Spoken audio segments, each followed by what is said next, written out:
চলো তোমাদের সাথে সেই বললাম না, মানে একটা গল্প বলবো। গল্পটা হচ্ছে, আমি সবাই জানো যে অপারেশন হয়েছিলাম, বছরখানিক হয়ে গেছে। তখন আমি প্রচণ্ড রোগা হয়ে যাই, প্রচণ্ড। তখন সবাই আমাকে ঘুরে ঘুরে দেখে আর বলে, ইস কী অবস্থা হয়ে গেছে, ইস কী খারাপ দেখতে লাগছে, মানে এত রোগা। আর আমার বরটা তো আমার মুখের দিকেই তাকিয়ে থাকতো একবার করে, করুণ দৃষ্টিতে, যে কী হাল হয়ে গেছে।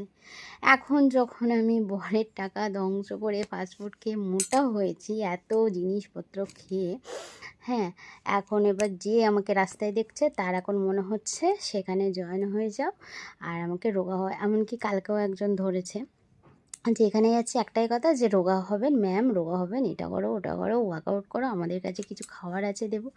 ভাই আমি যখন রোগা হয়েছি তখন সবাই বলছে এত বাজে দেখতে হয়ে গেছে, এত রোগা হয়ে গেছে, এত খারাপ। এখন যখন মোটা হয়েছে এখন তখন সবাই বলছে রোগা হতে। কি করব বলো তো? আর আমার বর চায় না যে আমি রোগা হই। এবারে কি করি? আমি নিজেও ওয়ার্কআউট করি, যে আমাকে কোনো কোচিংয়ে ভর্তি হতে হবে কিংবা কারোর হাতে থাকতে হবে এমন কোনো ব্যাপার নেই। আমি যদি মনে করি আমি রোগা হব, তো আমি মিনিমাম 2 সপ্তাহ কিংবা 1 মাসের মধ্যে আমি নিজেই রোগা হয়ে যেতে পারবো, কারণ এরকম আমি অনেকবারই করেছি। হ্যাঁ, তো সেই নিয়ে আমাকে কারো কাছে ভর্তি হওয়ার কোনো প্রয়োজন নেই। আমি আমি মনে করি এটা পার্সোনালি।